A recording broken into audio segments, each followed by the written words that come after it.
Episode की शुरुआत में एक न्यूज रिपोर्टर बता रही होती है कि आज निंग सिटी में एक 100 मीटर लंबा स्नेक अटैक कर चुका है। इस हमले में कई लोग मारे गए हैं और साइंटिस्ट भी इस स्नेक की स्पीशीज का पता नहीं लगा पा रहे हैं। हाल ही में शहर में कई जायंट मॉन्स्टर्स दिखाई देने लगे हैं। इसके बाद न्यूज के बैकग्राउंड में एक लड़का दिखाया जाता है जिसके बॉडी से बहुत ब्लड निकल रहा होता है।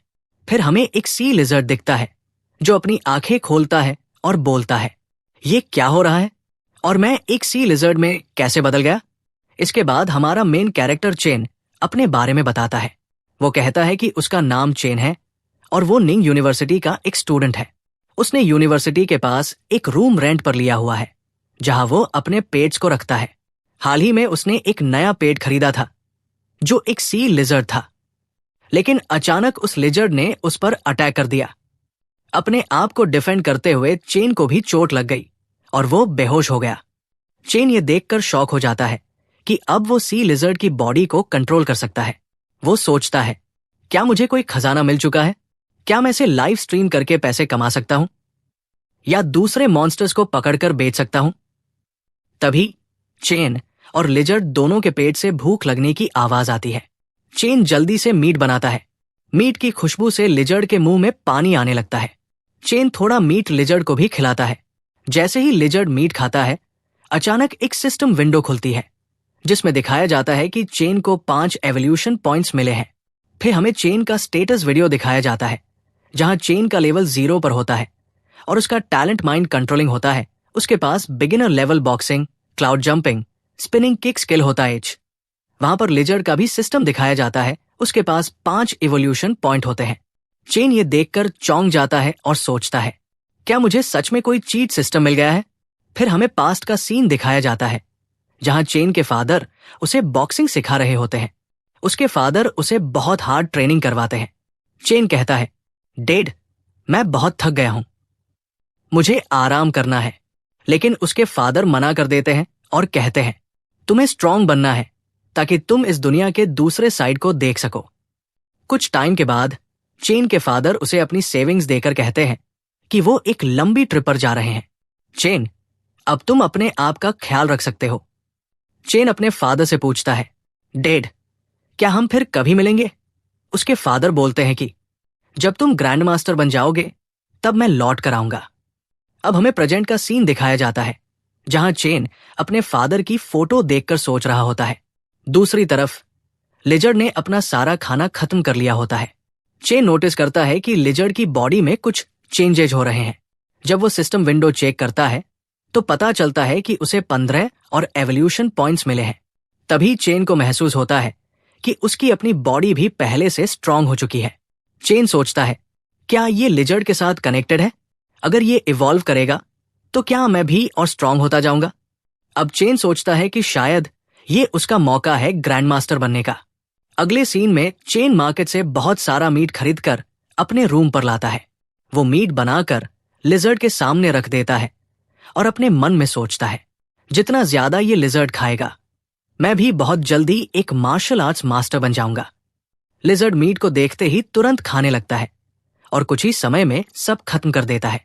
इसके बाद सीन बदलता है जहां चेन बॉक्सिंग की प्रैक्टिस कर रहा होता है। कुछ ट्रेनिंग के बाद उसे सिस्टम से 5 बॉक्सिंग एक्सपीरियंस पॉइंट्स मिलते हैं। 2 दिन तक हार्ड ट्रेनिंग करने के बाद चेन खुद को पहले से काफी स्ट्रांग महसूस करता है। वो स्टेटस विंडो चेक करता है जहां उसका लेवल अभी भी 0 पर होता है, लेकिन उसकी बॉक्सिंग स्किल इंटरमीडिएट लेवल पर पहुंच जाती है। वहीं लिजर्ड के पास अब 195 एवोल्यूशन पॉइंट्स हो चुके होते हैं। चेन स्टेटस विंडो देखते हुए बोलता है, अगर मैं ऐसे ही ट्रेनिंग करता रहा तो मैं जल्द ही मिंग रियल्म के पीक पर पहुंच जाऊंगा। इसके बाद चेन को याद आता है कि उसके डैड ने बताया था, martial artists Ming realm, dark realm और ट्रांसपोर्टेशन रियल्म में डिवाइड होते हैं। मिंग रियल्म के पीक पर पहुंचने वाले टॉप नॉच फाइटर होते हैं जो एक साथ 10 अपोनेंट्स को हैंडल कर सकते हैं। डार्क रियल्म के फाइटर्स फर्स्ट एड एक्सपर्ट होते हैं जो 100 अपोनेंट से लड़ सकते हैं और ट्रांसपोर्टेशन रियल्म वाले वॉरियर्स एक साथ 1000 अपोनेंट से लड़ सकते हैं। और ये सब बस लीजेंडरी फैमिली में ही होते हैं। चेन अपने डैड से पूछता है, डैड, आप किस रियल में हैं? उसके डैड जवाब देते हैं, मैं डार्क रियल में हूं। चेन ये सुनकर खुश होते हुए कहता है, तो क्या आप किसी लेजेंडरी फैमिली से हैं? लेकिन उसके डैड इस पर कोई जवाब नहीं देते। फिर हमें प्रेजेंट का सीन दिखाया जाता है, जहां चेन जब अपने रूम पर लौटता है तो वो देखता है कि लिजर्ड बहुत बड़ा हो चुका है। चेन सोचता है कि अगर इसे एक बार और मीट खिलाऊंगा तो ये इवॉल्व हो जाएगा। उम्मीद है कि ये मुझे निराश नहीं करेगा। चेन लिजर्ड को और मीट खिलाता है। इससे लिजर्ड के एवोल्यूशन पॉइंट्स लगातार बढ़ते रहते हैं और कुछ समय बाद 200 पॉइंट्स तक पहुंच जाते हैं। तभी सिस्टम एक नोटिफिकेशन देता है, लिजर्ड ने एवोल्यूशन की सभी रिक्वायरमेंट्स पूरी कर ली है। एवोल्यूशन शुरू हो रहा है। चेन देखता है कि लिजर्ड की बॉडी में एवोल्यूशन शुरू हो जाता है। लिजर्ड की बॉडी में दर्द होने लगता है, लेकिन साथ ही चेन की बॉडी भी पेन महसूस होने लगता है। कुछ समय बाद लिजर्ड पूरी तरह से इवॉल्व हो जाता है और वो अपने अंदर की पावर को कंट्रोल नहीं कर पाता और पूरे रूम में चीजें तोड़ने लगता है। चेन लेटते हुआ कहता है, मुझे नहीं पता था कि एवोल्यूशन इतना पेनफुल होगा। वो स्टेटस विंडो चेक करता है, जहां दिखता है कि उसकी कॉन्स्टिट्यूशन 28 से बढ़कर 56 हो गई है और उसकी स्पिरिट 16 से बढ़कर 18 हो गई है। लिजर्ड के अगले एवोल्यूशन के लिए अब 1000 पॉइंट्स की जरूरत होती है। चेन अपनी एक्सटर्नल एनर्जी को रिलीज करता है और ये देखकर चौंक जाता है कि लिजर्ड भी एक्सटर्नल एनर्जी रिलीज कर सकता है। तभी कोई चेन का दरवाजा पर दस्तक देता है। चेन दरवाजा खोलता है और देखता है कि बाहर खड़ा आदमी, लेकिन वो आदमी जब चेन को देखता है तो वो उसके पावर के प्रेशर से इतना डर जाता है मानो अगले सेकंड में मर जाएगा। डर के मारे वो तुरंत वहां से भाग जाता है। चेन सोच में पड़ जाता है, आखिर उसने ऐसा क्या देखा जो इतना डर गया। चेन अपने रूम की हालत को देखकर बोलता है कि अब ये लिजर्ड रूम में रखने के लायक नहीं है, क्या वो इसे सी में रिलीज कर दे।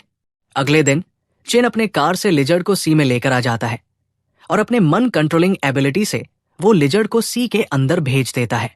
अंदर जाने के बाद वो अपना एनर्जी सेंस को एक्टिवेट कर लेता है, जिससे 10 मीटर के अंदर की चीजों को सेंस कर सकता है। थोड़ा और सी के अंदर जाने के बाद उसे एक 5 आंखों वाला फिश मॉन्स्टर दिखता है। वो तुरंत ही उस पर अटैक कर देता है और उसे मार डालता है। सिस्टम मैसेज देता है कि उसने एक म्यूटेटेड फिश खाया है। उसे 10 इवोल्यूशन पॉइंट मिलते हैं और एक फिजिक्स पॉइंट मिलते हैं। वो सोचता है कि जब वो कोई नॉर्मल फूड खा रहा होता है तो उसे बस एक इवोल्यूशन पॉइंट मिलता है, लेकिन यहां पर उसे सिर्फ एक म्यूटेटेड फिश खाने के बाद 10 इवोल्यूशन पॉइंट मिले हैं। फिर वो सोचता है कि ओशन में ऐसी म्यूटेटेड क्रिएचर पेयर हो रहे हैं। यही कारण है कि बाहर में भी बहुत सारे अजीब अजीब क्रिएचर उभर रहे हैं। कुछ टाइम बाद का सीन दिखाया जाता है, जहां पर चेन ने बहुत सारी म्यूटेटेड फिश को मार डाला होता है, जिससे उसे इवोल्यूशन पॉइंट मिले होते हैं और सिस्टम बताता है कि अब उसे आज और इवोल्यूशन पॉइंट नहीं मिलेंगे। चेन बोलता है कि अगर कोई भी सी के अंदर देखेगा तो उसे बस अंधेरा ही दिखेगा, लेकिन इस लिजर्ड को सी के अंदर रंगीन दिख रहा है। फिर वो सोचता है कि लिजर्ड बहुत टाइम से पानी में है, लेकिन इसके पास गिल्स नहीं है जिससे ये पानी में सांस ले सके। उसे बार बार सांस लेने के लिए लैंड पर जाना पड़ता है। उसे एक अंडरग्राउंड केव दिखती है, जहां पर वो उस लिजर्ड को छोड़ देता है। फिर हम ऊपर के सीन में देखते हैं, जहां चेन अपना कार लेकर जाने लगता है, लेकिन उसे एक घर दिखता है और वो सोचता है कि क्या इस जगह पर भी कोई रहता है। जब वो ध्यान से सुनता है तो उसे पता चलता है कि कोई हेल्प के लिए चिल्ला रहा है। वो तुरंत ही वहां पर अपना कार रोक लेता है। हम उसे घर के अंदर देखते हैं, जहां 2 गुंडे आपस में बात कर रहे होते हैं। एक बोलता है, क्या वर्कर चला गया? दूसरा गुंडा बोलता है, हाँ। हम देखते हैं कि एक और गुंडा होता है और उन तीनों ने मिलकर एक लड़की को किडनैप किया होता है। एक टकले गुंडे को देखते हैं जो उनके बॉस होते हैं। वो लड़के को मारते हुए कहते हैं, तुम इतना केयरलेस कैसे हो सकते हो? तुम्हें देखना चाहिए था कि कोई है या नहीं। वो गुंडा कहता है, बस बाहर बहुत ज्यादा अंधेरा है, इसलिए मैं कुछ देख नहीं पाया। टकला गुंडा लड़की को पकड़ते हुए बोलता है, अब तुमको कौन यहां से बचाएगा? हम बाहर चेन को देखते हैं, जो अपना एनर्जी सेंस एक्टिवेट कर लेता है और उसे पता चलता है कि अंदर 3 गुंडे हैं। वो सोचता है कि क्या लोग किडनैपिंग कर रहे हैं या ह्यूमन ट्रैफिकिंग, और उसे ये भी पता चलता है कि वहां पर 2 गुंडों के पास चाकू है। फिर वो अपनी पावर एक्टिवेट करके तुरंत अटैक कर देता है और एक गुंडे को किक मारता है, जिससे वो बहुत दूर चला जाता है। चेन के पीछे उसका बॉस चाकू से अटैक करता है, लेकिन चेन उसे एक पंच मारता है जिससे उसका रीढ़ की हड्डी भी टूट जाती है। हम देखते हैं कि एक बंदा टकले बंदे को पीछे जाने से रोक लेता है और वो किसी तरह का अटैक करता है। ये देखकर चेन बॉक्सिंग तकनीक से अटैक करता है। चेन उसे बंदे के सारे अटैक को लॉन्च कर रहा होता है और उसे पर अटैक करता है, लेकिन वो गुंडा भी उसके अटैक को ब्लॉक कर लेता है और उसे एक पंच मारता है जिससे चेन पीछे गिर जाता है। वो सोचता है कि क्या ये एक एक्सपर्ट है, लेकिन अगले सेकंड चेन अपने आयरन माउंटेन स्लैम बॉक्सिंग तकनीक से अटैक करता है जिससे वो उस बंदे को बहुत पीछे गिरा देता है। फिर वो गुंडा बोलता है, मुझे ये एक्सपेक्ट नहीं था कि जैसे ही मैं माउंटेन से नीचे आऊंगा मुझे लुओतुआन के डिसेबल से मिलेंगे। आयरन माउंटेन स्लैम, जो कि एक अल्टीमेट मूव है जो बहुत ज्यादा रेपुटेशन डिजर्व करता है। ये सुनकर चेन कहता है, मुझे कभी ऐसा नहीं लगा था कि कोई युए वांग फिस्ट का डिसेंडेंट किडनैपिंग का काम करेगा। ये सुनकर वो लड़का तुरंत ही चेन के आंखों में अटैक कर देता है, लेकिन चेन उसे एक की देता है जिससे वो बहुत पीछे गिर जाता है।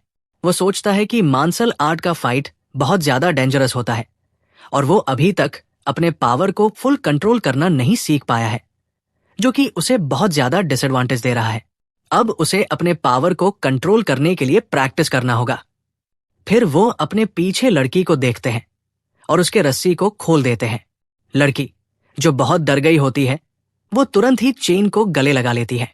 चेन उसे कहता है, आपको चिंता करने की जरूरत नहीं है, लेकिन जैसे ही आप जाएं, आपको पुलिस को कॉल करना होगा और पुलिस को ये नहीं बताना होगा कि मैं कैसा दिखता था और मैं कौन था।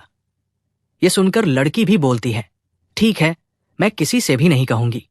कुछ समय बाद का सीन दिखाया जाता है जहां बहुत सारे पुलिस ऑफिसर अंदर घुसकर बोलते हैं, जो भी अंदर है अपना हाथ हवा में कर ले। लेकिन वे बस लड़की को सामने देखते हैं और बाकी सारे गुंडे नीचे ढेर होते हैं। फिर हम पुलिस स्टेशन का सीन देखते हैं जहां ग्वान किंग, जो कि सिक्योरिटी एजेंसी पुलिस होती है, वो अपने चीफ को बताती है कि लड़की को कुछ याद नहीं है कि उसे किसने बचाया और वो कैसा दिखता है, क्योंकि उसने मास्क पहन रखे थे। ये सुनकर उसका चीफ बोलता है, क्राइम सीन के जितने फोटो हैं उन्हें देखकर मुझे लगता है कि जिसने भी उस लड़की को बचाया वो एक मार्शल आर्टिस्ट है जो बॉक्सिंग में बहुत एक्सपर्ट है। ये सुनकर ग्वान किंग बोलती है, अगर ये सच हुआ कि उसके पास इतना स्ट्रांग पावर है तो। लेकिन उसका चीफ उसकी बात को बीच में काट कर बोलता है, यहां पर बहुत सी अजीब चीजें हो रही है। चेन वहां एक बंदे को देखता है जो अभी अभी सी से उतरा होता है। उनमें से एक बंदा बोलता है, बॉस, आपने अभी ही कुछ पैसे बनाए हैं और आपने तुरंत ही 1 मिलियन उसे औरत पर खर्च कर दिए। क्या ये पैसों की बर्बादी नहीं है? ये सुनकर उसके बगल में खड़ा हुआ एक और आदमी बोलता है, हाँ बॉस, हम लोगों ने बहुत देर तक समुद्र में खोजने के बाद बस 2 मिलियन ही बना पाए हैं। उन दोनों की बात सुनकर उनका बॉस बोलता है, तुम लोग जानते नहीं हो कि वो औरत कौन है। अगर वो हमारे साथ रहेगी तो हमें पैसों की कोई दिक्कत नहीं होगी। ये सुनकर वो दोनों खुश हो जाते हैं। बॉस बोलता है, अब उसने अंडर वाटर ब्रीथिंग एबिलिटी को एक्टिवेट किया है, तो अब हमें बस शिप की लोकेशन ढूंढनी है जिससे ट्रेजर निकाल सकें और बहुत सारा पैसा हो जाएगा। लेकिन तभी उन लोगों को पीछे से आवाज आती है। वे पीछे मुड़कर देखते हैं तो देखते हैं कि चेन खड़ा होता है। वो बोलता है, मुझे लगा कि यहां पर सिर्फ परवर्ट्स है, पर तुम तो खास निकले। ये देखकर उनके बॉस ने चाकू निकाला और चेन पर अटैक कर दिया, लेकिन चेन ने बस अपना अटैक को जमीन पर किया जिससे बॉस ऊपर उछल जाता है। फिर चेन उसे एक पंच देता है जिससे वो बहुत दूर गिर जाता है। ये देखकर वो दोनों वहां से भागने लगते हैं और बोलते हैं, बॉस, वो बहुत स्ट्रांग थे पर फिर भी वो हार गए। अगर हम यहां रहे तो हम भी मारे जाएंगे। लेकिन चेन उन दोनों पर अटैक करके बेहोश कर देता है। फिर वो अपने माइंड कंट्रोलिंग एबिलिटी को एक्टिवेट कर लेता है और उनको अपने कंट्रोल में कर लेता है और उनसे उनका नाम पूछता है। वो बॉस कहता है कि उसका नाम झंग है और वो एक स्मगलिंग शिप चलाता है और उसने 1 महीना पहले अंडर वाटर ब्रीथिंग एबिलिटी को आवेकन किया था। ये देखकर चेन सोचता है कि लगता है कि मेरी माइंड कंट्रोलिंग एबिलिटी इस पर पूरी तरह से इफेक्टिव है। अब ये मेरा पपेट बन गया। फिर वो बॉस आगे बोलता है कि वो लोग डूबे हुए शिप में से उनके ट्रेजर को निकालकर बेचते हैं जिससे उन्हें बहुत सारे पैसे मिलते हैं। फिर चेन उसे पर अपनी माइंड कंट्रोलिंग एबिलिटी को कैंसिल कर देता है, लेकिन वो बॉस अभी भी चेन को बॉस बोल रहा होता है। फिर हमें दूसरे जगह का सीन दिखाया जाता है, जहां पर उस बंदे ने चेन को एक शिप पर लेकर आ जाता है। उसमें से एक बंदा पूछता है, बॉस ये कौन है? उसका बॉस बोलता है, ये मेरे बॉस है, इसलिए इन्हें उतना रिस्पेक्ट दो जितना कि तुम मुझे देते हो। फिर वो बंदा चेन को ग्रीटिंग देता है। फिर उसका बॉस बोलता है, जल्दी जाओ और एक कॉन्ट्रैक्ट बनाओ इस शिप को ट्रांसफर करने के लिए। कुछ टाइम के बाद वे लोग कॉन्ट्रैक्ट को चेन को दे देते हैं और फिर चेन वहां से चला जाता है। फिर अगले दिन का सीन दिखाया जाता है, जहां पर वो लिजर्ड बहुत सारा फूड खा चुका होता है, जिससे चेन को भी पॉइंट मिल रहे होते हैं और चेन साथ में ट्रेनिंग भी कर रहा होता है। वो बोलता है कि वो अपनी पावर को इंक्रीज करने के लिए लिजर्ड पर डिपेंड नहीं हो सकता, उसे भी अपने आप को ट्रेन करना होगा। कुछ टाइम के बाद शिप ट्रांसफर का प्रोसेस कंप्लीट हो जाता है। हम समुद्र में देखते हैं जी उसे एक शार्क अटैक करती है और उसे अपने जबड़े में फंसा लेती है, पर वो तुरंत ही शार्क को मार देता है, जिससे उसे 10 एवोल्यूशन पॉइंट मिलते हैं। तब सिस्टम बताता है कि उसके क्लोन ने इवॉल्व करने के रिक्रूटमेंट को पूरा कर लिया है। क्या वो उसे इवॉल्व करना चाहता है? चेन भी कंफर्म कर देता है, जिससे उस लिजर्ड के बॉडी इवॉल्व होने लगता है और उसकी पेन चेन को ही महसूस होती है। कुछ टाइम के बाद जब चेन सिस्टम चेक करता है, तब उसका लेवल 1 पहुंच चुका होता है और उसके स्ट्रेंथ में बहुत सारा पॉइंट बढ़ चुका होता है और उसके जितने भी स्किल थे वे सब इंटरमीडिएट लेवल पर पहुंच गए होते हैं। और उस लिजर्ड के बारे में सिस्टम बताता है कि वो आगे जाकर एक फेरोशियस बिस्ट में इवॉल्व हो सकता है और उसे इवॉल्व करने के लिए 5000 एवोल्यूशन पॉइंट चाहिए और उसके पास वाटर अफिनिटी की एबिलिटी है। चेन सिस्टम को देखते हुए बोलता है, मैं अब एक नॉर्मल इंसान से 13 गुना स्ट्रांग हो चुका हूं और मेरे पास डार्क रियल मार्शल आर्टिस्ट जितनी पावर हो चुकी है।